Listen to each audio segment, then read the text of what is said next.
Deus quer que você reine. Cristo é a nossa redenção.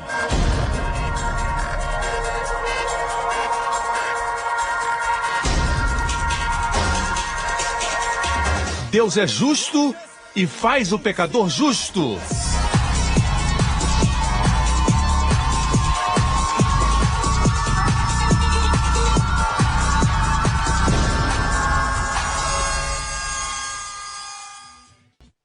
Hoje com o pastor Joseph Prince.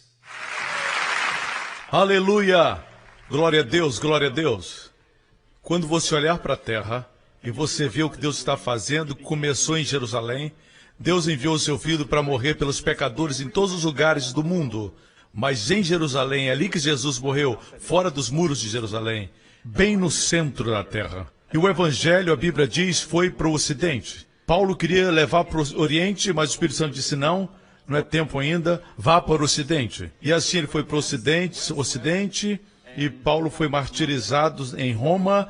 Então de lá foi para o Ocidente, por 2000 anos, está voltando ao redor da Terra. E finalmente, nos nossos dias, nós estamos vendo que as maiores obras de Deus e igrejas até estão aqui na Ásia.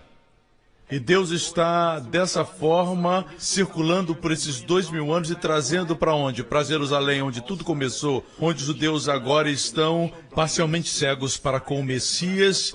O José Celestial vai se revelar para os seus irmãos uma vez mais, e eles vão chorar, e haverá reconciliação, e todo Israel será salvo, a Bíblia diz.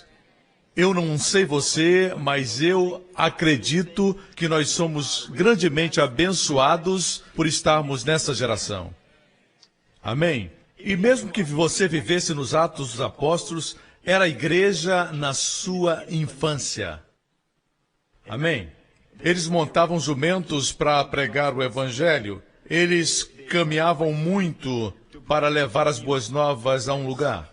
Mas agora Deus permitiu. E muitas das invenções, como a televisão, os inventos de Graham Bell, muito antes de você ter seu celular, Graham Bell inventou o telefone e ele era um judeu. E você tem muitas pessoas como Thomas Edison, que descobriu a eletricidade, ele era um cristão, um homem de oração. Então você tem os irmãos Wright, que foram os que começaram a voar e inventaram a aviação. Amém? E ambos eram filhos de um pregador. Eram cristãos. Assim, as maiores invenções, através da história, vieram da semente de Abraão. A semente natural, os judeus, Facebook e tantos outros inventos e descobertas na ciência, na matemática e na tecnologia, artes e entretenimento vieram dos judeus. Amém? Até mesmo a invenção do microchip veio dos judeus.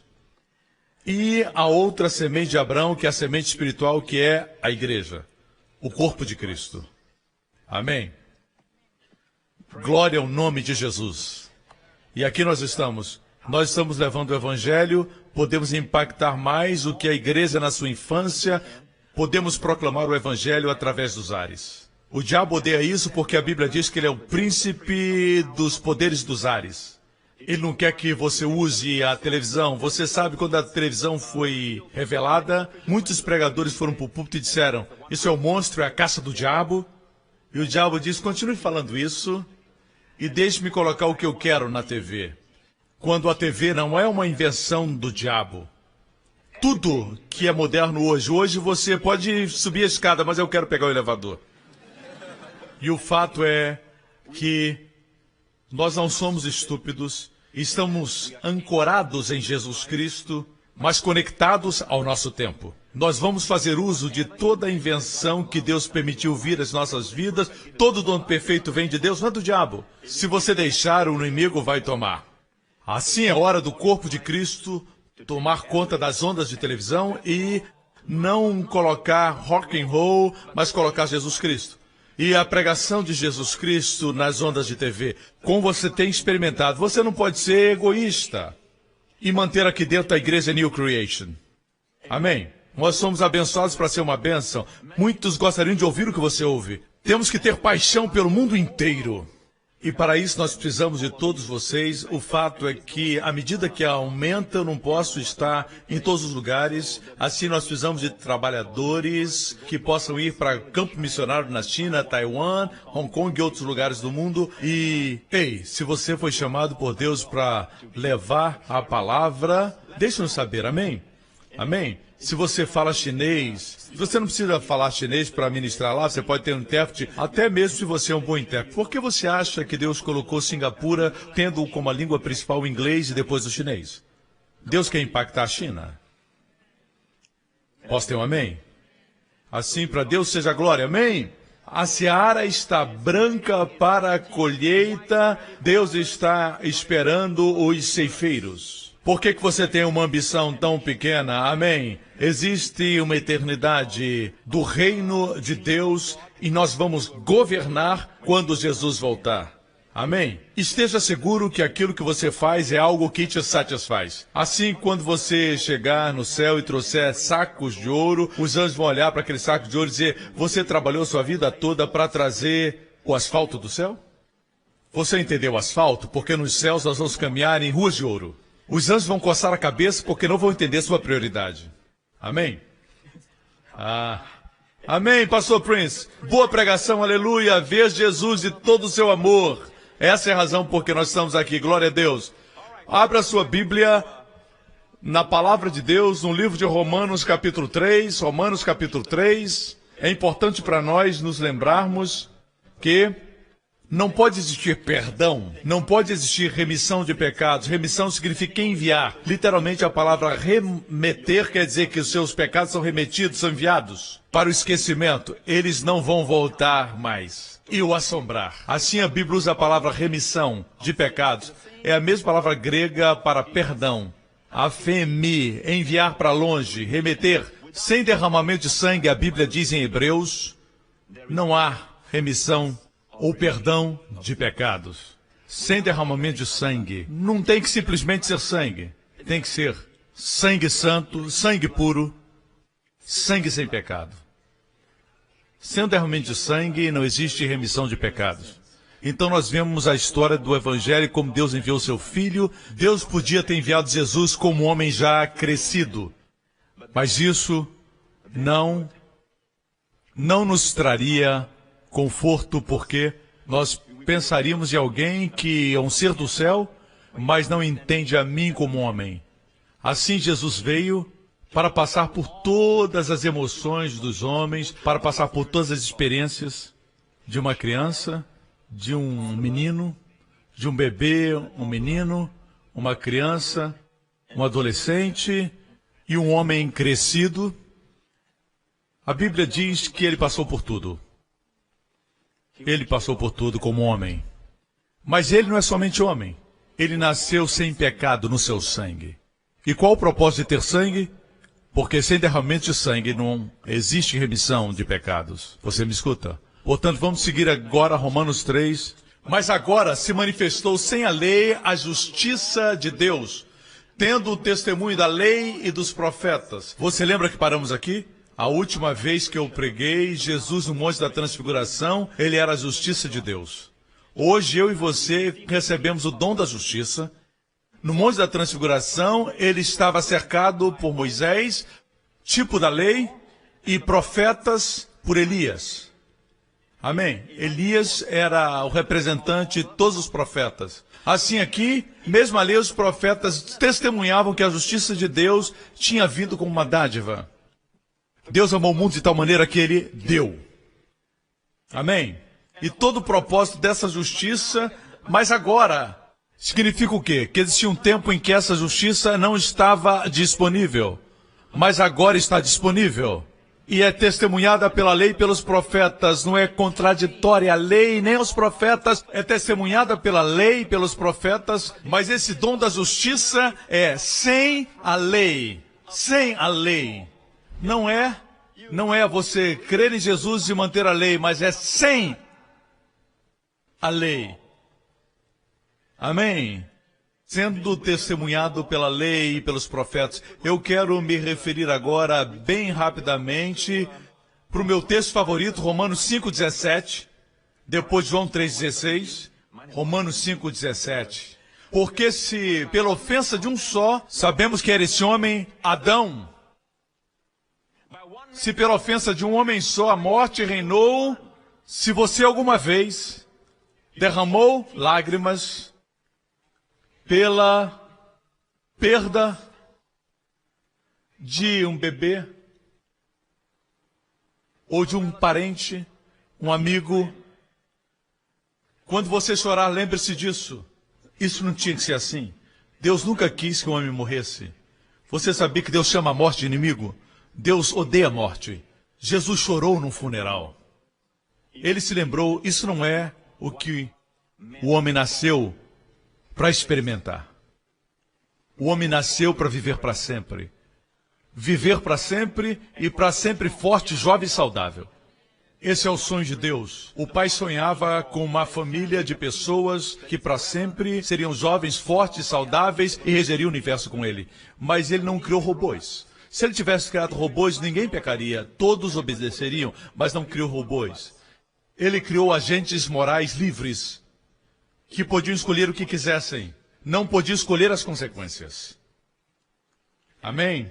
Assim o homem escolheu rebelar-se contra Deus por Satanás. Deus não pôde vir e mudar o coração do homem nem sua escolha, não podia influenciá-lo. Deus deu ao homem livre direito de escolha, e a Bíblia diz que o salário do pecado é a morte. É assim que a morte veio, por um homem, pela ofensa de um homem. A morte reinou. Esse reino é total, empírico, ninguém pode dele escapar. Você pode ir para a montanha mais alta ou mergulhar no oceano, a morte vai te encontrar. E tudo pelo pecado de Adão. Tudo se resume no pecado de Adão. Muita gente não gosta disso. Porque eu sofreria pelo pecado de Adão? A mesma coisa, se seu avô morresse quando ele tivesse 3 anos, você nunca teria nascido. Pare e pense nisso. Se o seu avô morresse quando ele tinha 3 anos de idade, você não estaria aqui hoje? Não tem mistério. Nossas vidas são linkadas com os nossos antepassados. Ok? Afinal, são seus antepassados, não seus entes futuros. Porque se pela ofensa de um só homem a morte reinou por esse, diga muito mais os que recebem a abundância da graça. Aqueles que recebem, igreja. Aqueles que recebem. A palavra receber não é simplesmente receber no grego, é receber continuadamente. Uma consciência contínua. Uma pregação contínua, uma apropriação contínua, uma caminhada contínua. No grego está no presente contínuo. Aqueles que recebem a abundância de graça e do dom da justiça reinarão em vida através de Jesus Cristo. Que oferta! Mas eu acredito que alguns de vocês memorizaram esse versículo, mas nunca meditaram nele. Primeira coisa, mesmo que alguns tenhamos recebido a abundância da graça e o dom da justiça, muitos de nós não vivemos o reinar em vida. Se você não está vivendo isso, você não recebeu ainda. Você não está recebendo a abundância da graça e nem o dom da justiça. E até que você reine, note isso, não é só reinar em vida, é muito mais. Muito mais aqueles que recebem. É muito mais reinado. Assim, nós temos que continuar falando, porque existem vozes... E muitas vezes estão por detrás dos púlpitos, infelizmente, como no tempo de Jesus, pessoas que estão trazendo peso sobre as pessoas, como faziam os líderes religiosos da época de Jesus. Eles falavam e pregavam coisas que colocavam fardos sobre as pessoas. Jesus disse para eles, vocês colocam peso, dão um dedo para ajudá-las. E ele disse, ai de vocês. E depois ele disse, vinde a mim todos vós que estáis cansados e sobrecarregados, e eu vos darei alívio. Amém? Cristianismo não é uma religião. É Deus alcançando os homens. Você está comigo? Agora, nós temos que entender isso. Esta dádiva dupla, abundância e justiça, só podem vir quando as pessoas escutam a abundância do Evangelho da Graça. Portanto, o inimigo vem e diz que não se pode falar de graça o tempo todo. Você não pode pregar sobre graça o tempo todo. Existe muita abundância de graça sendo ensinada. Eles estão reclamando disso. As pessoas reclamam porque eu falo muito da obra de Cristo que foi completa. Tenha cuidado com essas vozes porque não importa qual homem ou mulher que falou isso, por trás existe o poder do diabo que quer impedir você de ouvir a mensagem da abundância e o dom da justiça. E qual o propósito? Ele não quer que você reine, porque quando você reina em vida, ele não reina. Quando você reina em vida, os seus inimigos não. Quando você reina, alguém não está reinando. E é o inimigo, você entende? Assim existem cristãos hoje que são salvos, mas não entendem a abundância da graça. Quando você fala, eles dizem, não fale de abundância. Como você pode falar disso? Então a ideia deles de estar bem com Deus é porque você faz alguma coisa e quando você faz, você tem a justiça. Mas a Bíblia diz que é uma dádiva. Alguém pagou e é uma dádiva. Se é uma dádiva, é que alguém pagou. O doador pagou por isso, mas a pessoa que recebe não é aquela que pagou. Mas queremos fazer disso o galardão da justiça. Se nós fizermos alguma coisa, se orarmos muito, nos sacrificarmos muito, trabalharmos duro, então um dia nós teremos justiça. É isso que o homem quer. Me escutem bem. É por isso que as pessoas não reinam em vida. Eu vou compartilhar o testemunho que veio, eu li ontem somente, e é o testemunho de um homem que compartilha. E nós recebemos todos os tipos de testemunhos que vêm de pessoas que estão reinando em vida. Muitos testemunhos, especialmente na área de vícios, libertação de vícios. E pessoas que eram viciadas em pornografia, principalmente pornografia e desvios sexuais. São pessoas que encontram libertação quando aplicam os princípios do crer da forma correta. E qual o poder de crer certo? Mesmo estando nesse pecado, você confessa, eu sou a justiça de Deus em Cristo. Assim como quando você está doente, você não confessa a doença, você confessa que Deus é aquele que chama as coisas que não são como se fossem, e elas são. Quando Deus viu as trevas, Deus disse, haja luz, e houve luz. Quando Deus viu o mar, que não tinha criaturas, Deus diz que o mar esteja cheio de baleias e animais que se movem e peixes, e eles apareceram. Quando Deus queria, Deus falava, e Deus nos fez a sua imagem. Tudo que você quiser, você declara e você vai ver. Esse é o jeito de Deus, é chamado fé.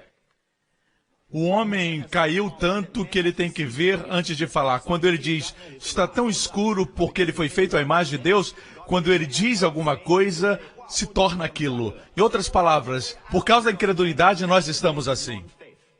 Portanto, o lugar da fé é andar como Deus e falar como Deus. Deus chama as coisas que não são como se fossem. Por isso Deus viu Gideão, que estava tremendo. Ele servia a Deus somente de noite. E o anjo veio a ele e disse, salve! Salve, homem valente, valente, corajoso. Amém? Jesus viu Pedro e o seu nome originalmente significa cana. E Jesus disse, Simão, você será chamado Petros, em grego. De agora em diante você será uma rocha. Daí em diante ele foi chamado rocha, rocha. E ele dizia sim, sim, às vezes não, não, não. Às vezes ele dizia, eu creio em Deus, outras vezes, não, não creio. Ele era esse tipo de gente e Jesus os chamava de rocha. Um pilar na igreja. Alguns viam um pastorzinho, Deus viu um rei. Quando Deus olha para você, Deus não vê quem você é no natural. Deus vê o potencial e o destino que Ele te chamou para ser. Você não é um acidente. Mas você diz, mas pastor, o senhor não sabe, eu sou um filho ilegítimo. Não existe filho ilegítimo. Existem pais ilegítimos. Pense nisso. Pense nisso. E aqui nós temos esse testemunho que veio. Eu nasci numa família cristã, é um testemunho local. Eu cresci achando que Deus era um Deus raivoso e eu tinha medo de fracassar para Deus não ficar com raiva. E eu comecei a confessar os meus pecados que tinha cometido. Finalmente eu disse para mim mesmo que eu ia fazer o que eu quisesse e depois voltaria para Deus. Muitos têm esse pensamento. Vagarosamente eu me afastei, minha vida se tornou amarga. E eu comecei a me envolver em todo tipo de pecado, beber, fumar e outras coisas. Dia a dia, minha vida estava afundando e eu era um fracasso total. Eu não tinha um emprego e era como um mendigo. E quando estava com fome, eu preferia comprar um cigarro do que a comida. Me sentia condenado por minhas ações e resolvi entregar minha vida para o diabo, pensando que ele me daria o que eu queria nesse mundo. Logo eu fui atacado. Perdi o controle da minha mente. Um dia eu tive uma overdose e entrei em convulsão. Meu coração começou a bater fraco. Eu pensei que ia morrer, mas Jesus me salvou. Um ano depois eu cheguei ao final. Eu queria voltar para Jesus, mas não sabia como. Em junho, eu ouvi uma mensagem do pastor Prince e pela primeira vez eu descobri que eu sou a justiça de Deus em Cristo Jesus. Desde então, eu tomei posse dessa verdade. É importante você tomar posse. A Bíblia diz que aqueles que recebem a abundância da graça como dádiva, e a palavra recebem está no ativo e não no passivo. Desde então eu tomei posse dessa verdade como minha armadura contra os meus vícios. Sempre que eu fumava, ouça isso, essa é a parte principal. Sempre que eu fumava, ele ainda fumava, pastores e líderes, saibam que as pessoas vão continuar fazendo coisas por trás de você. Ensinamos a elas como saírem. Ele disse, sempre que eu fumava, daí em diante, eu comecei a confessar que eu sou a justiça em Cristo e que o cigarro não tinha mais poder sobre mim. E é isso que temos ensinado aos viciados em pornografia, viciados em drogas e a todas as pessoas presas por vícios. No livro nós falamos e temos testemunhos de pessoas que foram libertas. A última coisa que você quer dizer quando assiste pornografia é eu sou a justiça de Deus em Cristo.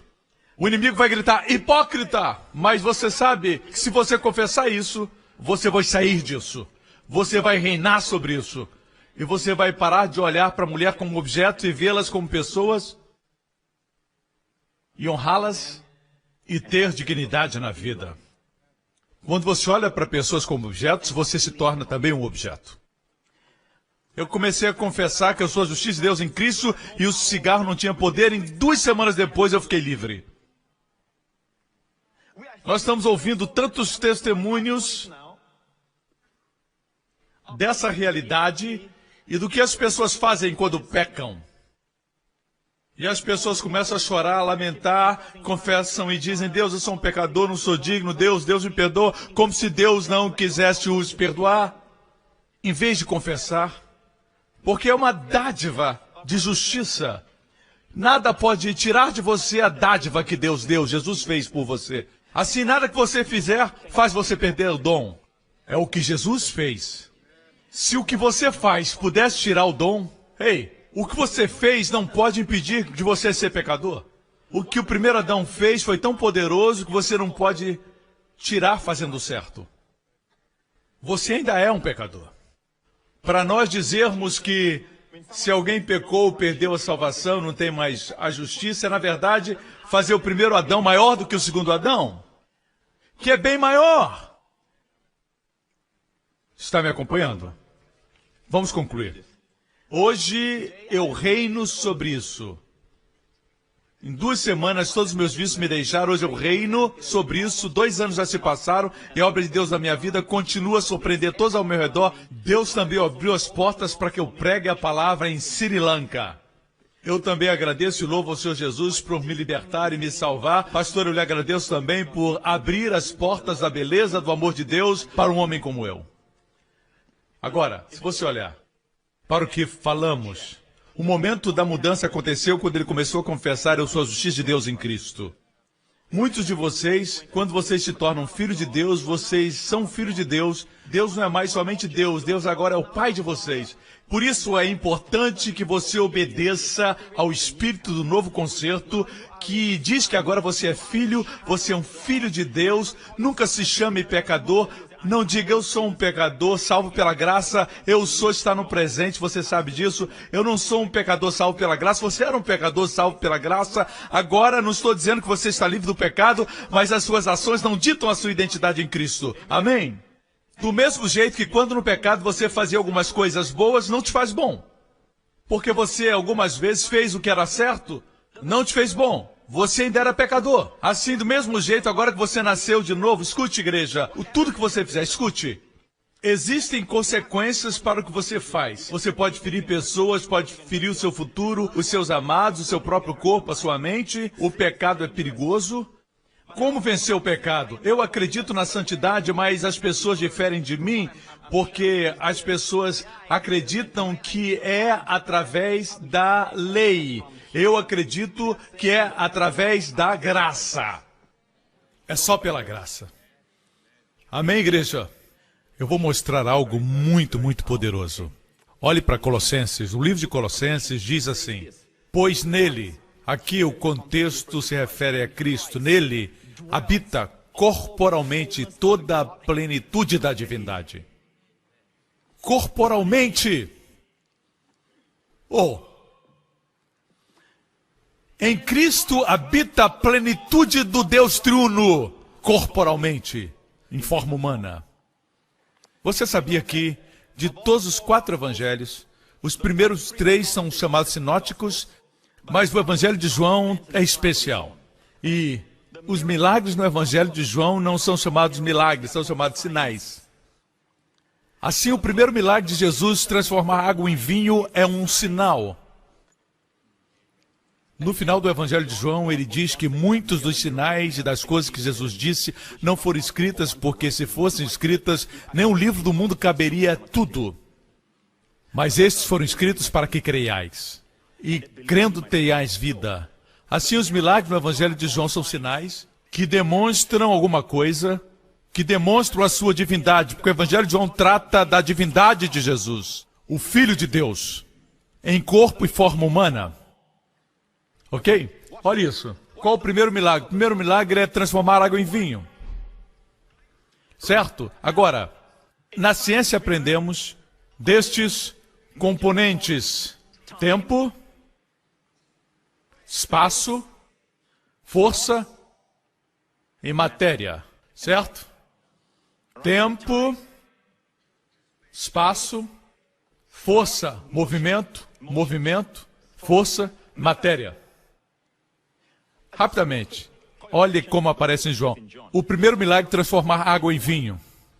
Água, se eu tivesse um copo d'água transparente, e aqui um copo transparente com vinho, você vê no natural que água não pode se transformar em vinho. Talvez o suco de uva, deixado por um tempo, podia se tornar vinho, mas não água. E não somente vinho, bom vinho. Assim, para ter bom vinho, você tem que ter uma plantação de uvas que está lá por 4, 5 anos. Eu já li como se produz o bom vinho. Você tem que esperar 4 anos e depois disso está pronto para o vinho. Mas mesmo então, nos primeiros anos, o vinho não é da melhor qualidade. Eles esperam mais 2 ou 3 anos. E depois então, eles têm um vinho que é bom, pode ser vendido. Mas mesmo assim, para ter bom vinho, tem que esperar mais 10 anos. Depois mais 15 e depois mais 20 anos. Então você tem um ótimo vinho. Jesus comprimiu o tempo num casamento para produzir bom vinho. Assim, o primeiro milagre é um milagre que demonstra que Ele é o Senhor do tempo. Você sabia que a Bíblia diz que Deus vai restaurar os anos que o gafanhoto consumiu? Joel capítulo 2, Deus pode restaurar os anos que o gafanhoto consumiu. Você me ouviu? Deus vai restaurar os anos. Para nós, os anos, quando passaram, são lixo. Dias perdidos, anos perdidos. Você diz, gostaria de Deus de volta. Deus pode restaurar. Você diz, pastor, mas eu já tenho 50 anos, eu tenho 60 anos, eu tenho 70 anos. Deus é o Senhor do tempo. Mas eu tenho 80 anos, Caleb também tinha. Ele disse, eu estou tão forte hoje, com 85 anos, como quando eu tinha 40 e Moisés me enviou. Me dá essa montanha. Ele é o Senhor do tempo. Sabe qual foi o segundo sinal? Muitos conhecem o primeiro, mas não conhecem o segundo. No Evangelho de João, o segundo sinal, Jesus estava em Canaã, o mesmo lugar onde transformou água em vinho. E um homem veio de Cafarnaum, que era mais de 16 quilômetros de distância de Canaã, onde Jesus estava, onde ele fez o primeiro milagre. Era um homem nobre e o seu filho estava enfermo. E ele disse, Senhor, por favor, o senhor pode ir e curar meu filho? Jesus disse, segue o teu caminho, o teu filho vive. Mais de 16 quilômetros de distância. Perto do Mar da Galileia estava Cafarnaum. Quando você visita Israel, você vê Canaã está a mais de 16 quilômetros. E ele diz, vá, o seu filho vive. E a Bíblia diz que para mostrar sua fé, o pai não voltou no mesmo dia. O pai dormiu uma noite em Canaã, no dia seguinte ele foi. E então os servos vieram, encontraram esse nobre, disseram, seu filho está bem, seu filho está bem. Ele disse, quando meu filho ficou bom? Quando ele recobrou a saúde? Exatamente na hora que Jesus disse, vai, o seu filho vive. Esse é o segundo milagre de Jesus. A Bíblia diz que é o segundo milagre. O que isso demonstra? Que ele é o Senhor do espaço, tempo e espaço. Vocês me escutam? Quando fui a Israel recentemente, eu estava a trabalho e tudo que podia acontecer errado aconteceu. Minha mala não chegou. Eu precisava da minha mala e da minha roupa. Eu tive que comprar na última hora. Literalmente na última hora. Tive que comprar tudo para as minhas necessidades básicas, pasta de dente, escova. Eu estava num quarto confortável. Eu queria tomar um banho, porque já tínhamos viajado por cerca de 24 horas. Quando fui tomar banho, o meu chuveiro só tinha água quente. A torneira da esquerda e da direita só dava água quente. Só lavei meu cabelo com shampoo. E eu não podia ligar para ninguém porque eu estava parcialmente molhado, minha cabeça estava ensaboada, eu só fazia assim. Colocava a cabeça, a água estava pelando. E eu liguei para a recepção, eles disseram, eu não posso dar um quarto novo para o senhor, é muito difícil. Eu disse, eu não quero uma suíte. Eu não quero um quarto para tomar um banho. Eu estou muito cansado, ok? Tudo que podia dar errado, deu errado. E o pior de tudo, meu filho contraiu uma tosse que durou a noite inteira. Eu recebi um texto da minha esposa e eu disse, o que é isso? Eu vou pregar uma palavra que vai entrar em milhões de casas. Quando for lançado, você vai ver. E eu estava lá a trabalho. Eu ouvi do meu filho e nada afeta mais um pai como o seu filho. Eu me ajoelhei e declarei, vocês espíritos malignos que foram lançados contra minha família e contra mim para parar esse trabalho que eu estou realizando, eu repreendo agora em nome de Jesus Cristo. Só para que você saiba isso, você sabe que normalmente quando crianças têm tosses, dura por uma semana e às vezes mais. Até que a tosse fique mais amena. O estágio do catarro, você sabe. Minha esposa me disse, algo aconteceu à noite. Ela não sabia que eu tinha orado. Meu filho dormiu. Foram somente 1 ou 2 dias de tosse constante. Isso significa que era espiritual. Nem toda doença é espiritual. Algumas vezes você não descansa e você fica doente. Você não bebe água, você fica doente.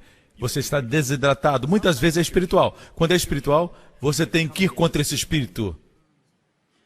Como quando uma dor pula de um membro para o outro. Se pula, deve ser espiritual. Certo? Coisas naturais não pulam.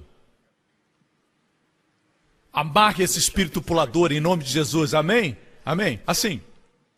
É incrível que eu estava em Israel, milhares de quilômetros de Singapura. Eu estava de joelhos na minha cama, no meu quarto de hotel, e eu orei. E o meu filho foi liberto. Por quê? Porque ele é Senhor do tempo e do espaço. Querem que continue? O terceiro milagre, rapidamente. Isso aqui não é o meu sermão, estou te dando de graça. Mas o terceiro milagre qual foi? O homem que estava paralítico no poço de Betesda por 38 anos, Jesus disse, levanta-te, toma a tua cama e caminha. Fala do movimento das águas e de Jesus dizendo, levanta, toma a tua cama e anda. Tudo isso fala de movimento. Tempo, espaço e força, movimento. E o sinal depois desse, qual é? Ele pegou 5 pães e 2 peixes, mais do que 5.000 pessoas, contando mulheres e crianças, cerca de 10.000. 5 pães e 2 sardinhas, 2 pequenos peixes. Ele multiplicou para alimentar mais de 10.000 pessoas e 12 cestos sobejaram. O Senhor dá matéria. Ele pode mudar a matéria. Não olhe para sua conta bancária e diga, que triste. Olhe para ele e diga, obrigado, Senhor. Ele pode multiplicar.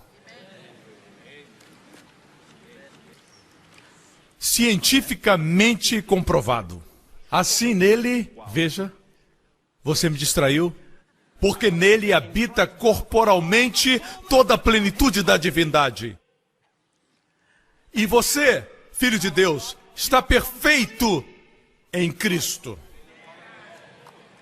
Aqui diz, em Cristo habita toda a plenitude da divindade corporalmente. Mas Deus diz, saiba que você é completo em Cristo. Deus colocou você em Cristo e você é completo. O incrível é isso, igreja. A Bíblia diz que em Cristo você é justo. Existem mensagens por aí afirmando que se você é santo o suficiente, aí sim você é justo. Não, não, não. Você é santo, justo e inculpável. Talvez as suas ações não correspondam ainda. O meu filho não caminha como adulto porque ele ainda é um bebê. Mas um dia ele vai caminhar como um adulto. E ele não vai querer que eu trate como um bebê. Assim continuem se alimentando. Amém? Pastores e líderes, alimentem o povo. Não batam no povo. E vai chegar a hora quando as suas ações vão corresponder. Mas não importa se você é um crente rico ou pobre. Se você é um crente novo ou é um crente antigo. Você é completo em Cristo. Você não é menos completo do que aquele que tem 10 anos de crente. Você é completo em Cristo. E em Cristo habita toda a plenitude da divindade. O que fizemos foi que tiramos a posição inicial de completos em Cristo e fizemos dela o nosso objetivo final. Isso é o problema. Nós dizemos para as pessoas, um dia você vai chegar lá no final. Pensamos no natural. Pensamos como seres humanos. Ao invés de pensarmos de Deus para o homem, pensamos do homem para Deus. Do ponto de vista de Deus, você é completo em Cristo. Mesmo que tenha sido salvo essa manhã, você é completo em Cristo. Agora caminhe nessa plenitude. E se você cair e parecer incompleto, ainda assim você é completo. A sua queda não faz você incompleto. Porque não foram suas ações que completaram você, foi Cristo. Assim, essa é a sua posição inicial, você é completo em Cristo. Não faça da sua posição inicial a sua posição final. Um dia você vai ser completo. Eu quero mostrar para você agora como alguns crentes pensam. E é por isso que eles não veem a libertação. Porque se você vem a Deus, isso é profundo, se você vem a Deus e você vem como um pecador, Deus não responde a você. Porque Ele não é Deus mais para você, Ele é Pai. Mesmo quando você fala, você vai a Deus como um pecador e diz, Deus, eu pequei. Você diz, eu sou um pecador salvo pela graça, Deus, e tem misericórdia de mim, tem misericórdia. Você copia aquele homem que Jesus mencionou, que nem era salvo. Agora você está confundindo as coisas. Você é um filho falando com o Pai? Ou você é um pecador falando com Deus? Uma vez nós éramos pecadores falando com Deus. Como pecadores, nós falávamos com Deus e dizíamos, salva-me porque eu sou um pecador. Estamos certos. Mas Deus não é mais somente Deus para nós, Ele é Pai. E não somos mais pecadores, nós somos seus filhos. E nós clamamos, Abba. Eu sei que eu já mostrei isso algumas semanas atrás, mas um pai orgulhoso gosta de mostrar seu filho, olha isso. Não importa qual seja a sua idade. O clamor é, Abba, Abba. A propósito, ele está olhando para mim quando ele faz isso. Abba é um clamor do coração. Não é uma maneira formal, é um clamor. E no momento que o inimigo rouba de você a consciência de que você é filho, mesmo quando você fracassa, esse é o dia quando o céu fica de bronze e você não tem respostas, porque Deus não pode assumir essa posição. Para Deus assumir essa posição e dar o sentimento da sua presença, Ele teria que ser falso. O Espírito Santo dentro de você não pode dar testemunho de uma mentira. Você vai estar agindo como um pecador quando Deus lhe fez filho. Por isso a forma é dizer, Pai, eu vou mostrar alguma coisa que vai te surpreender. Porque existe um ensinamento tradicional, eu vou mostrar no grego até como você pode ver isso. Em 1 João, capítulo 2, versículo 1 e 2. Meus filhinhos, Meus filhinhos não aparecem em João capítulo 1. Pela primeira vez aparece em João capítulo 2, 1 João 2. Meus filhinhos, essas coisas vos escrevo para que não pequeis. E se alguém pecar, significa o quê? É possível para um filho de Deus pecar? Para quem ele está escrevendo? Para os filhinhos. É possível eles pecarem. Você não fica feliz de Deus te dizer o que fazer quando você peca? Se alguém pecar, nós temos, no grego aqui é tempo contínuo, ter continuadamente. Não existe um momento que você não tenha. Nós temos sempre um advogado para com o Pai, Jesus Cristo justo. E Ele é a propiciação pelos nossos pecados, e não somente pelos nossos, mas também pelos de todo mundo. Uma vez mais, quando você peca, se alguém pecar, aqui não diz que você confessa. Diz direto que você tem um advogado. O que me incomoda na vida daqueles crentes que meditam na palavra, aqueles que tomam tempo para meditar, se você medita, a sua preocupação é que advogado parece muito legalista, parece um jurista, alguém especializado na lei, certo? Fale comigo. Eu tenho falado muito. Eu sei que ele é o Senhor do tempo e do espaço. Que o Senhor abençoe a matéria na sua boca, na sua língua. Diga amém. Ele diz advogado. É um termo legal. Lei, advogado. Estou certo? Mas veja, advogado, quando pensamos no termo legal da palavra, com Deus eu entendo, mas com o Pai, família, existe um problema. Por que precisamos de um advogado com o nosso Pai no céu? Tem sido um problema. Eu quero que você saiba de algo. Agora, não atire pedras em mim, porque esse talvez seja o seu versículo predileto, mas olhe o que a Escritura diz. A palavra advogado aqui é a palavra grega parakletos, que em todos os outros textos é traduzido como consolador. Parakletos. Paracleto é traduzido na nossa Bíblia em português como consolador.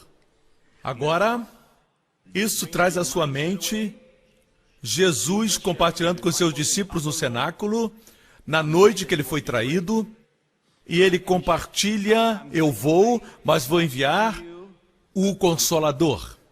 Algumas Bíblias dizem adjutor.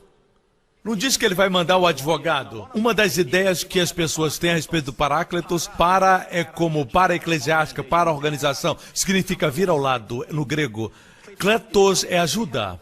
Ajuda legal você pode preferir, mas não é a tradução mais correta. Adjutor quer dizer consolador. Você sabe quantas vezes a palavra Paráclitos aparece no Novo Testamento? 5 vezes. Você sabe quantas vezes a palavra consolador aparece? De 5 vezes, 4 vezes. Você sabe quantas vezes aparece advogado como paracleto? 1 vez, aqui. Em outras palavras, eu afirmo a vocês que não está falando de um advogado.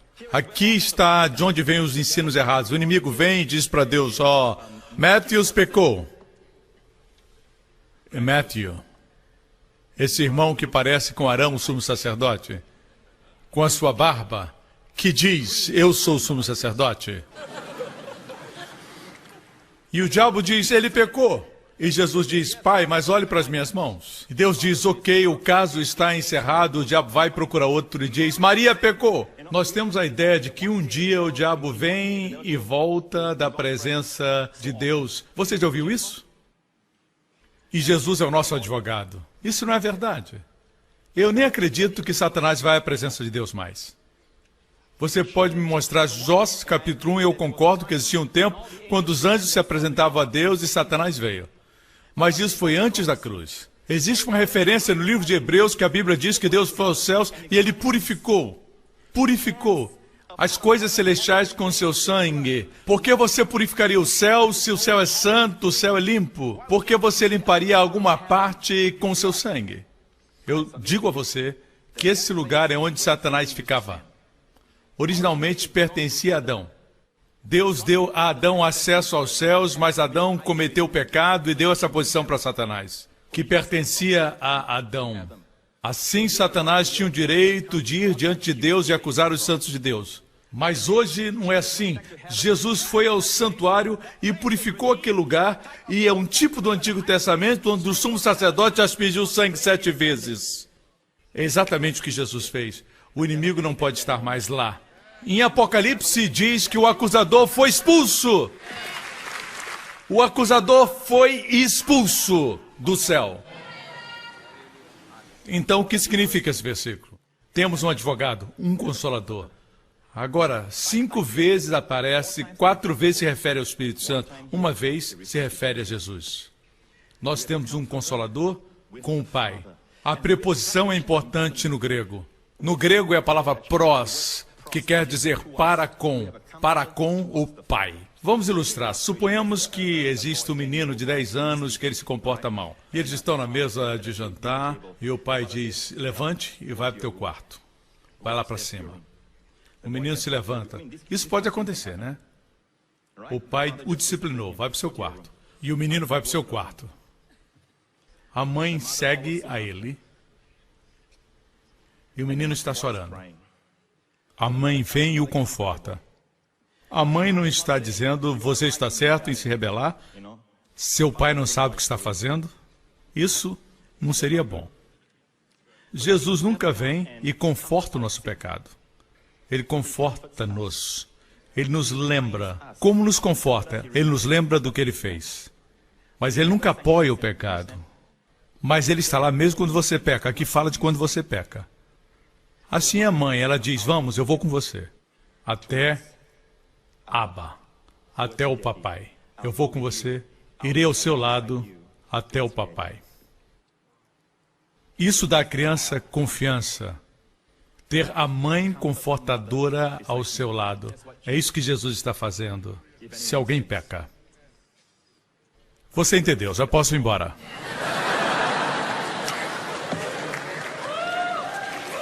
Veja, quando nós ensinamos coisas assim, milagres acontecem. São verdades que o Espírito Santo testifica. Quando eu falo em descansar na fé de Jesus para milagre, eu prego com esse tema, descansando na fé de Jesus para o milagre. Eu falo, quando você é completo em Cristo, o que você faz? Você descansa. Não existe descanso enquanto você está tentando conseguir alguma coisa, tentando conseguir, lutando por vitória, orando por vitória.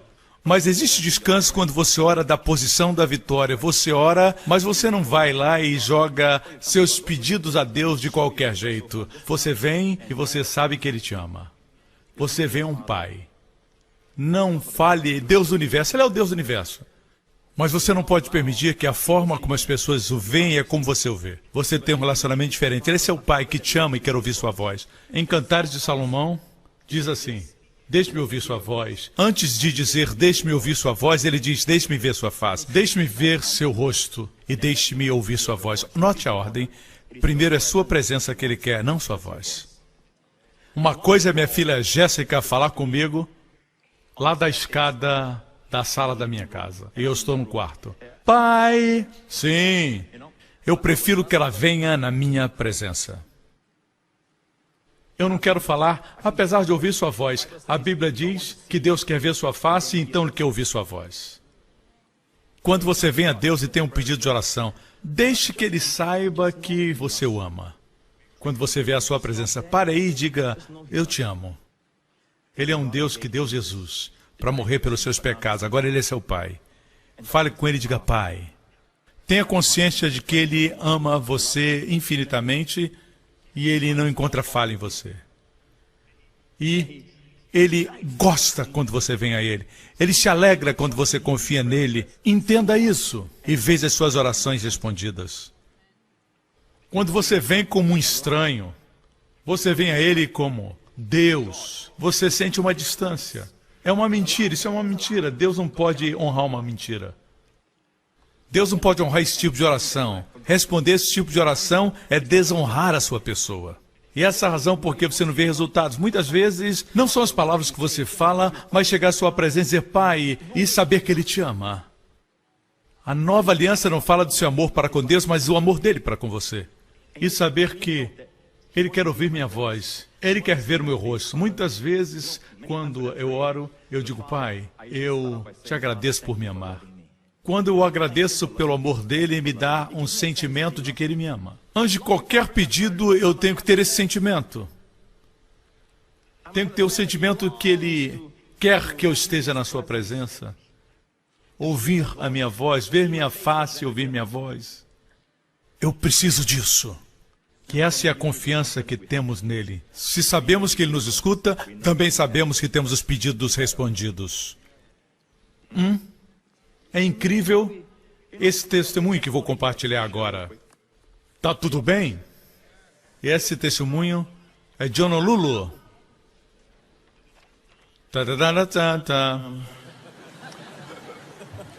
Em 1993, diz essa irmã de Honolulu, em 1993 eu sofri um acidente de carro que machucou a minha coluna, ferindo a minha quarta vértebra. Eu não podia caminhar e tive que me submeter a uma cirurgia. A cirurgia fez a minha condição ainda pior. E agora eu estava com muita dor todos os dias. Uns dias piores do que os outros, mesmo o meu joelho direito e meu ombro direito foram afetados por 15 anos. Minha oração diária era por libertação e cura dessas fortes dores. Então, em 2008, ouvi o ensinamento do pastor Prince intitulado Descansando na Fé de Jesus por Milagre. Mesmo a fé por milagre, eu não posso chegar a ele dizendo, eu preciso de fé, eu preciso de fé. Como se eu estivesse lutando. Você é completo. Falta fé? Não. Descanse nele. Se eu preciso fé, ele vai suprir. Veja a analogia da videira e dos ramos. Tudo que está na videira flui para os ramos. A única coisa que impede o fluir é se a videira se segurar, se prender e disser, eu preciso tentar. Nada vai fluir. Diz que por 15 anos a minha oração era para cura e libertação dessas dores fortes. Então, em 2008, eu ouvi esse ensinamento do pastor Prince e eu compartilhei com meu marido e ambos ficamos felizes e abençoados pelo que ouvimos e revolucionou nosso pensamento a respeito da fé. Eu comecei a repetir. Ela só repetiu o que o pastor Prince dizia a respeito da fé e eu não estava orando por nada em particular. Aquela noite, 15 anos, dores fortíssimas. Aquela noite, quando me preparava para dormir, a minha costa estalou. Ouvi um barulho 2 vezes. Quando estava na pia, arrastando-me para a cama, descobri que minha costa não doía mais. Quando acordei no outro dia, as dores tinham desaparecido. Que milagre! Glória a Deus, aleluia! Amém! Não precisou de reteté, pular para ali e para lá, nada disso. Ela só descansou. Repetindo minhas palavras para o marido. E no dia seguinte, no trabalho, o meu joelho e o meu ombro pararam também de doer. Eu pude subir e descer 2 andares de escadas.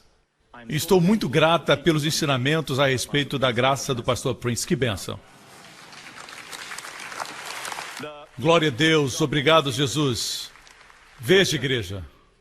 Vocês têm que ter cuidado com esse ensinamento dos homens, mesmo se vier dos seus amigos e dos seus colegas.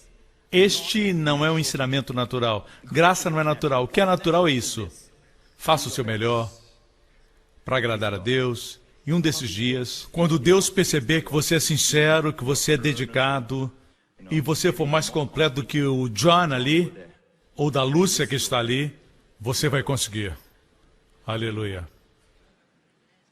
Eu exagerei um pouquinho aqui, mas é assim que as pessoas pensam. É de admirar que você diga, eu estou completo, para começar. E sentindo-se completo, você caminha. Eu vou mostrar algo, e eu tenho que concluir. Eu sou um pregador contextual, eu prego dentro do contexto, como está na Bíblia. Em João 19, tem a história da cruz, certo? O que Jesus clamou na cruz, no finalzinho. Está consumado, certo? Está consumado. João 19:30, ele clamou, está consumado. É assim que tudo começa. Quando ele clamou, está consumado, nós começamos. Começamos nossa vida cristã com a obra terminada. Quando Jesus disse está consumado, o que estava consumado? O cálice que ele orou no jardim de Getsêmani, cheio do nosso pecado, cheio da nossa maldição, cheio do nosso juízo. Ele bebeu, ele não derramou.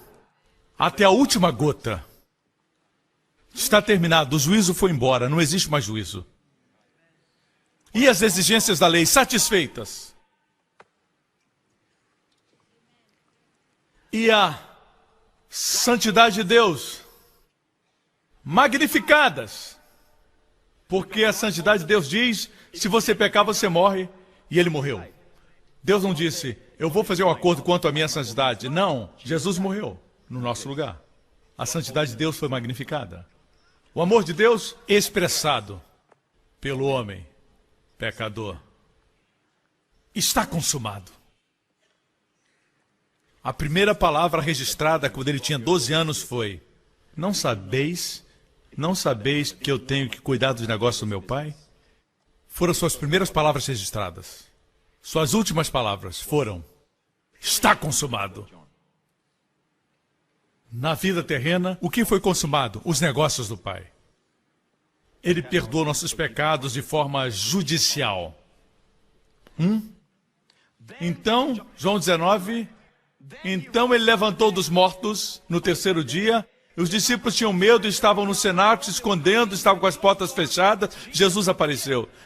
E ele não era um fantasma. Ele mandou que eles tocassem, ele tinha carne. E ossos. Esse é o tipo de corpo que nós teremos. É carne e ossos, mas pode transcender o tempo e a matéria. Você não pode entender tudo agora, porque estamos confinados a este mundo, mas o mundo que virá, o corpo que você vai ter, é um corpo que é físico. Eu e você podemos apertar as mãos, mas transcendemos tempo e matéria. É por isso que quando o arrebatamento acontecer, ele vai nos transformar antes de nos arrebatar, porque no nosso novo corpo, duas coisas, você transcende a matéria, mesmo estando nas estrelas. Muitas pessoas têm medo de altura nesse corpo. Temos medo de altura. Nesse novo corpo não teremos medo. Pelo menos é assim que eu acho. Assim. Ok. Quando ele ressuscitou dos mortos, depois de dizer está consumado, ele os encontrou e mostrou as suas feridas, que são justo fundamento para ele poder dizer assim, paz seja convosco. Paz seja convosco. João 20, João 19, ele diz está consumado, o capítulo seguinte, paz seja convosco. Paz está alicerçada na obra concluída por Cristo. Assim, no capítulo seguinte, capítulo 21, uma semana depois de ressuscitar dos mortos, ele estava caminhando no mar da Galileia e os pescadores, que eram seus discípulos, estavam pescando no mar da Galileia. Ele fez o café da manhã para eles e depois do café da manhã, ele perguntou, você me ama? Você me ama? Capítulo seguinte, João 21. Olhe para a sequência. Você me ama? Vem depois de dizer está consumado. Paz se fundamenta na obra consumada. Depois ele diz, você me ama. Eu estou seguindo a ordem, amigos. A ordem do Espírito Santo. E no final daquele capítulo 21, ele olha para Pedro e diz, siga-me. Vem e segue-me. Você entendeu? Agora, a verdadeira vida cristã começa com a obra consumada. Você é completo em Cristo, está consumado. Seus pecados foram perdoados, passado, presente e futuro. Você é a justiça de Deus em Cristo. Amém? Agora você pode possuir a paz. Ele diz, paz seja com vocês, receba. Portanto, sendo justificados por Cristo, tenhamos paz. Sendo, pois, justificados pela fé, temos paz com Deus. Amém? Possua isso. Depois disso, ele diz, depois que você está descansando na obra, depois que você tem a paz com Deus, e não existe mais guerra entre você e Deus, nada entre você e Deus mais, Deus é seu Pai, você é próximo a Ele, ele diz, depois de tudo que eu fiz, existe alguma coisa que você vê que vai fazer você me amar? É uma pergunta. Nós respondemos sim.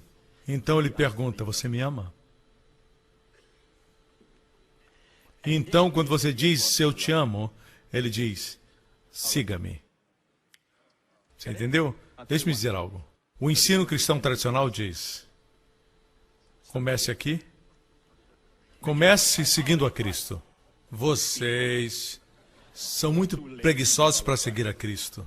Preguiçosos de acordar cedo, disso, daquilo, e eles exaltam você dizendo, você tem que começar a seguir Cristo, senão você não vai ser arrebatado. Dependendo da sua origem, da sua doutrina. Só aqueles que seguem a Cristo vão conseguir chegar lá. Não pense que crentes só falam em graça vão chegar lá. Isso não vai acontecer. Parece algo surpreendente. Essa pessoa está pregando uma mensagem de fogo. Que fogo é esse? Fogo estranho. Construído sobre o fundamento errado. Começa o cristão seguindo a Cristo. Certo?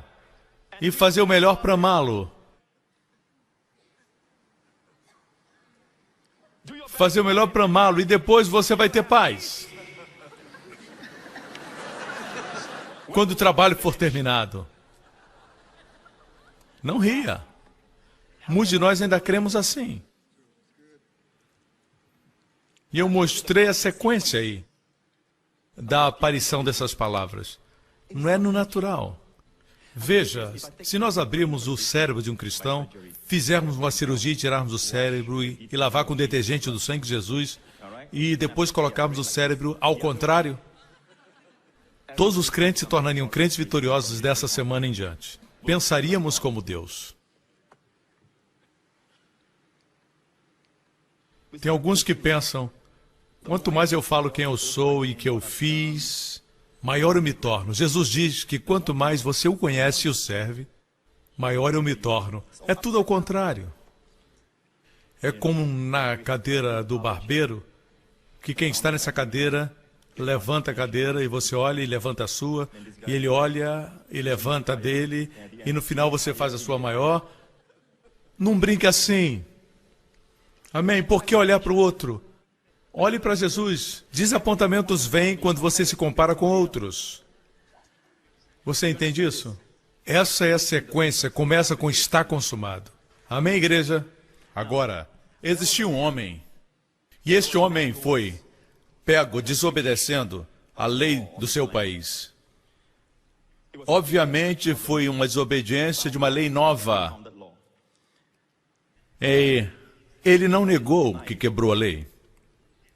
Os seus inimigos disseram que ele quebrou. Os seus amigos disseram que ele quebrou a lei. Mas uma coisa a respeito desse homem é que... Mas este homem não está tão preocupado por ter quebrado a lei. Ele está em paz. A única pessoa preocupada é o rei que o amava. O rei daquela terra o amava. Estou falando a história de Daniel. Este rei era o rei Dário, imperador dos Medos e Persas. Na verdade, você até pode ver seu rosto na história, porque eles esculpiram o seu rosto em tábuas de barro. Está nos museus, é o rei Dário da época de Daniel. O rei Dário amava Daniel. Mas seus sátrapas e governadores ao seu redor, os seus líderes, eles tinham ciúme de Daniel, porque o rei promovia-o sempre. Daniel não era um medo-persa, ele era um judeu. Ele era um cativo de Jerusalém. Quando Nabucodonosor conquistou Jerusalém, ele trouxe Daniel com os outros cativos. Agora Dário havia conquistado a Babilônia. Os medo-persas tomaram o poder e o rei Dário amava Daniel porque Daniel interpretava sonhos, dava conselhos. Ele tinha um espírito doce e a Bíblia diz que Daniel, nele se encontrou um espírito excelente. O rei pensou em colocá-lo acima de todos os sátrapas e de todos os governadores do rei. Então eles ficaram com ciúmes. Um dia eles vieram e eles descobriram que não tinham nada contra Daniel. Daniel era fiel, a Bíblia diz. A única coisa que eles encontraram em Daniel era com respeito ao seu Deus. Então eles vieram ao rei e eles disseram ao rei, rei, vamos fazer isso, certo? Por um período de tempo vamos ter uma lei que o honre. E que nem um homem no teu reino, no teu governo, faça qualquer pedido para qualquer pessoa, ore a qualquer Deus, a não ser a ti. O que você acha disso? E o rei Dário, sendo um homem ocupado como era, com muitas coisas na sua mente, ele concordou. E colocou o seu selo na lei nas tábuas. E algo sobre a lei dos medos e persas é que ela não podia ser alterada. Uma vez promulgada, não podia ser mudada. E a verdade é que eles esperaram que Daniel orasse. Daniel, sabendo que a lei havia sido promulgada, ele foi para o seu quarto e diante de todos eles, ele se ajoelhou e orou ao Deus de Israel. Ele orou, a Bíblia diz, de forma aberta. Eles foram ao rei e disseram, o senhor assinou essa lei, não assinou? E o rei disse sim. E ninguém pode fazer qualquer tipo de oração ou pedido a qualquer Deus, exceto a ti. E ele disse sim. Eles disseram, bem, Daniel, no momento em que eles disseram Daniel, a Bíblia diz, veja bem, que o rei ficou conturbado em si mesmo, não com Daniel. Ele amava Daniel e viu que tinha caído numa emboscada. Eles disseram, lembre-se disso, rei, ó majestade, ó excelente nobreza. Os teus gases têm o perfume da noite. Ó altamente nobre, a lei do teu reino não pode ser alterada. O rei colocou seu selo e o rei entendeu. E a Bíblia diz que o rei trabalhou o dia inteiro para poder salvá-lo, a Bíblia diz, para livrar Daniel da cova dos leões. E a cova dos leões era o resultado da desobediência dessa lei. A Bíblia diz que ele trabalhou o dia inteiro até o sol se pôr. E no final do dia, os governadores vieram e disseram, lembre-se, ó majestade, nós temos preocupação pelo teu reino. A lei dos medos e persas não pode ser revogada. Desta maneira, nós temos aqui um rei cuja lei e seu coração não se harmonizavam. Seu coração estava direcionado para Daniel. A sua lei, para o outro lado, lançar Daniel na cova dos leões. Fazer os dois seria impossível. Ou ele violaria o seu coração, seu amor por Daniel, ou satisfaria as exigências da lei, sua justiça. Fazer os dois não dava. No final do dia, justiça venceu. O rei relutantemente disse, vão em frente, peguem-o. E eles pegaram Daniel e o lançaram na cova dos leões. E eram leões ferozes, não eram gatinhos. Não eram gatinhos de estimação, eram leões ferozes. Como eu sei disso? Porque depois, quando lançaram os inimigos, antes dos seus corpos caírem, seus ossos foram triturados pelos leões. E a Bíblia diz que naquela noite, depois de Daniel ser lançado na cova, o rei não pôde dormir. Não trouxeram dançarinas diante dele, uma versão diz.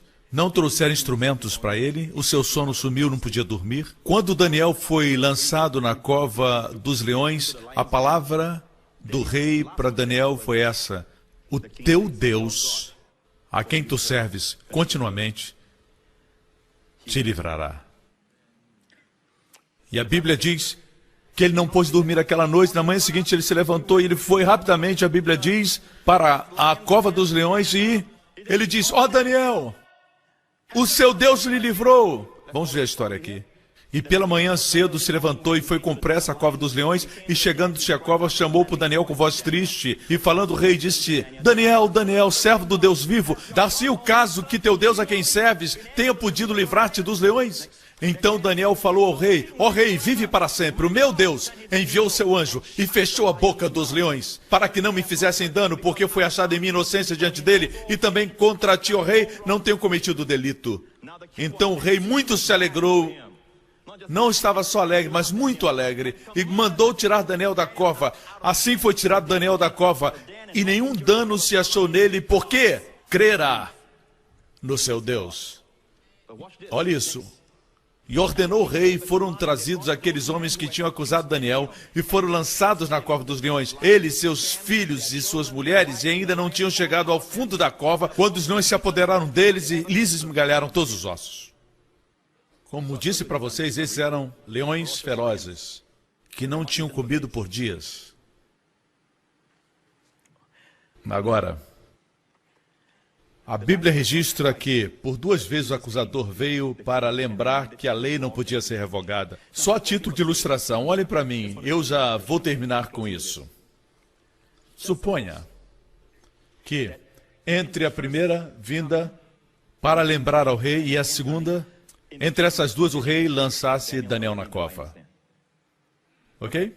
Mas os acusadores não sabiam. A segunda vez que eles vêm ao rei e dizem, rei, nós queremos lembrar que a lei não pode ser revogada. O rei diz sim, definitivamente não. Eles olham para o rei e a lei diz que o senhor tem que julgar Daniel e lançá-lo na cova. E ele diz, certamente eu não farei isso. Lembre-se, estamos falando depois de ele lançar. Nada aconteceu com Daniel, ele traz Daniel de volta e eles não sabiam. Os acusadores vêm, ok? Ele diz, não vou fazer isso. E eles dizem, mas o senhor disse que a lei deve ser mantida. Certamente. Daniel quebrou a lei. Sim, ele fez. O senhor tem que lançá-lo. Eu não vou fazer isso, ele diz. Rei, tu, grande e soberano rei.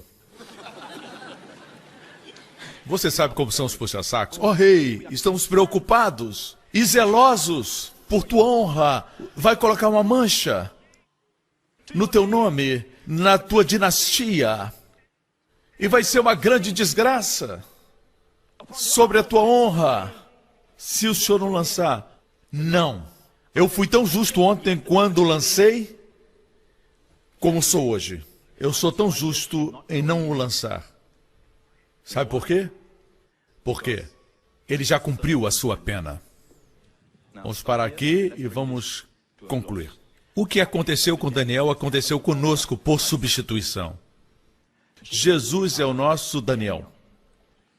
Ele foi à cova dos leões por mim e por você, porque a lei não pode ser revogada.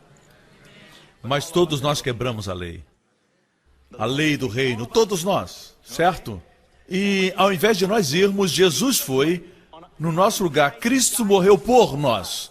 O que é por nós? Como nós. Ao invés de nós. Ao invés significa no nosso lugar.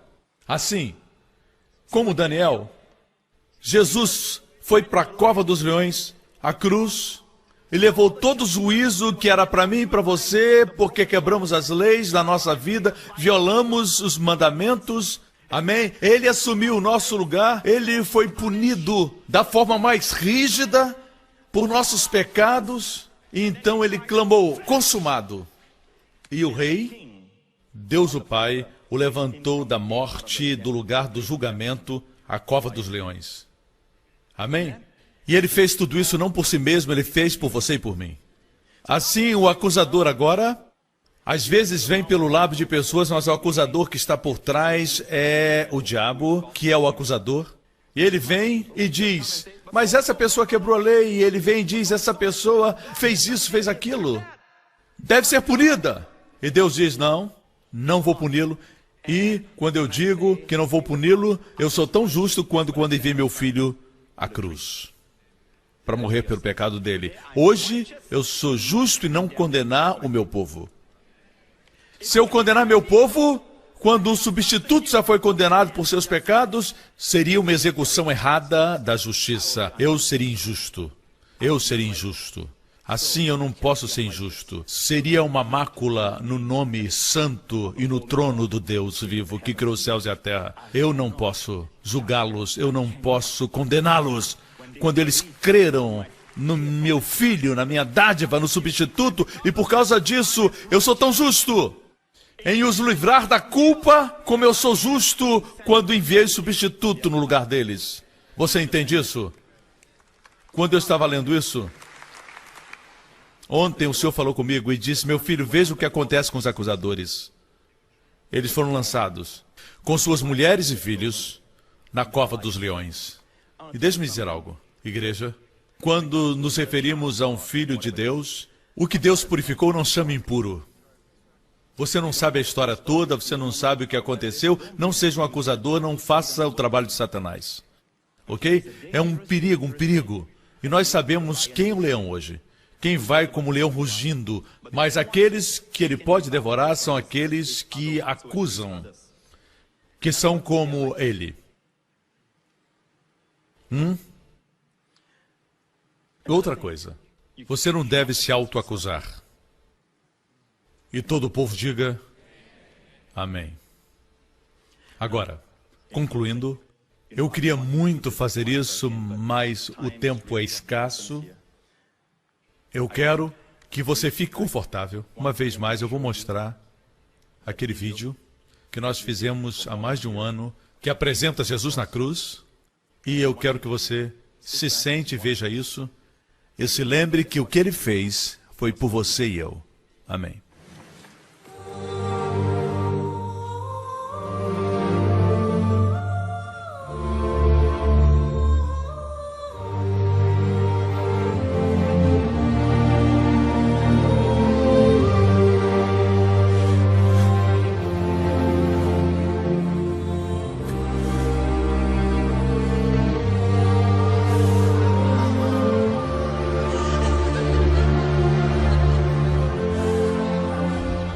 Pai, perdoa-lhes, porque eles não sabem o que fazem.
Meu Deus, por que me desamparaste?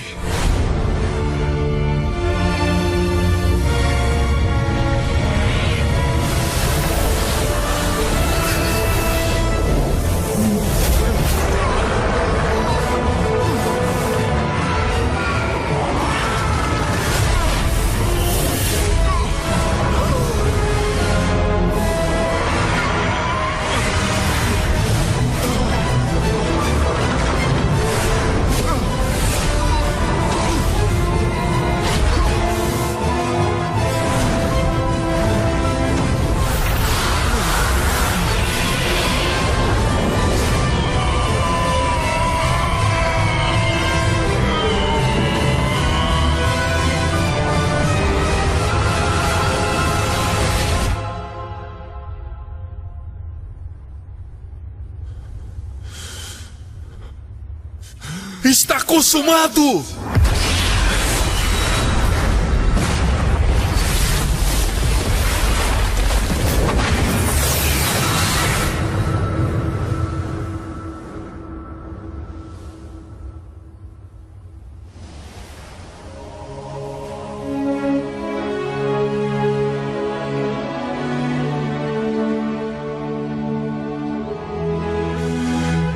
Pai, nas tuas mãos entrego o meu espírito.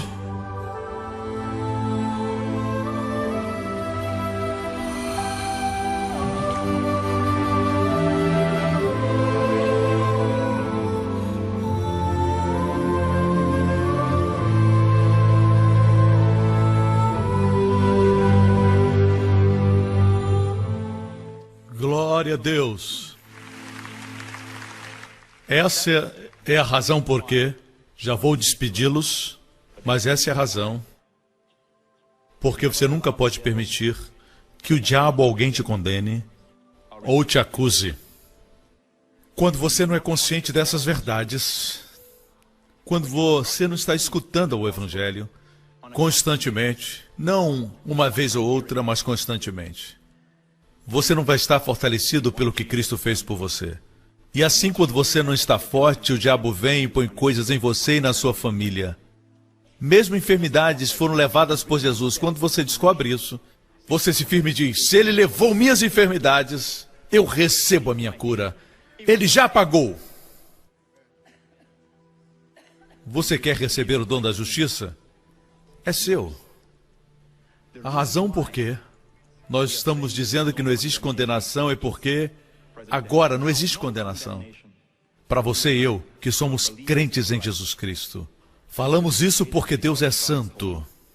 Deus não pode punir o mesmo pecado duas vezes. E todos os seus pecados, os meus pecados, foram punidos em Jesus.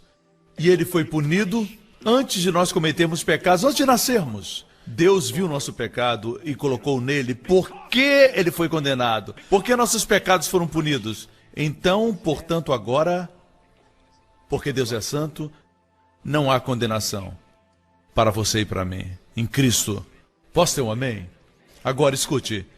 Isso faz você pecar? Não. Faz você querer amá-lo e aprender mais desse Salvador maravilhoso que deu sua vida por você e por mim. Amém?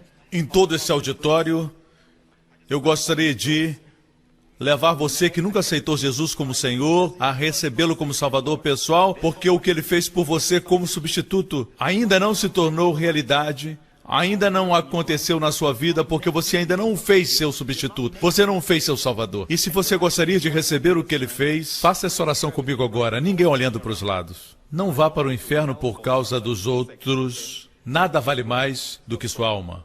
Amém? Ninguém pode estar no inferno um dia e dizer que está lá por causa do juízo de Deus. Não, e sim porque recusaram o amor de Deus. Amém? O escape foi dado para que você viva mais e reine em vida e não seja aprisionado pela morte. Se essa pessoa é você e você quer receber Jesus no seu coração, faça essa oração agora dizendo: Pai Celestial, eu creio que o Senhor me ama, que no seu amor, o Senhor não tem desejo de me condenar ou me enviar para o inferno, mas o Senhor me ama. E por isso o Senhor enviou o seu Filho Jesus para morrer por meus pecados na cruz. Ele derramou seu sangue, me limpando de todo o pecado. O Senhor o levantou dentre os mortos. E Ele está vivo hoje. E Jesus Cristo é meu Senhor e Salvador. De agora para sempre, todos os meus pecados foram perdoados. Deus é agora meu Pai. E eu sou seu filho. Obrigado, Pai, em nome de Jesus. E todos digam: amém, amém, amém. Fique de pé. Deixe-me despedi-los com as bênçãos. Lembre-se disso, proteção é uma das dádivas que Jesus deu. E Deus não vai forçar proteção sobre você, você tem que querer. Jesus disse: trarei os meus filhinhos debaixo das minhas asas, como uma galinha junta os seus pintainhos. Mas Israel, ó Jerusalém, tem me rejeitado. Que tragédia de 2000 anos essa. Nós temos visto, não de Deus, mas do inimigo, atacando o seu povo. Mas quantos querem vir para debaixo de suas asas? Não menospreze a proteção. Amém? Amém? Você não vai morrer dormindo. Alguns têm esse medo. O Espírito diz que você não vai morrer no sono. Algum amigo seu pode ter morrido com um ataque cardíaco, mas você não.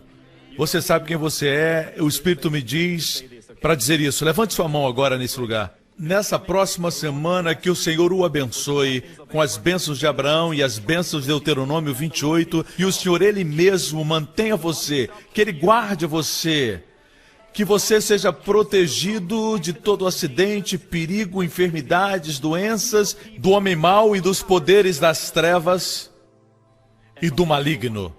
Que o Senhor faça a sua face brilhar sobre você, seja gracioso para com você. Que o Senhor levante a sua face sobre você e conceda a você e a sua família sua shalom.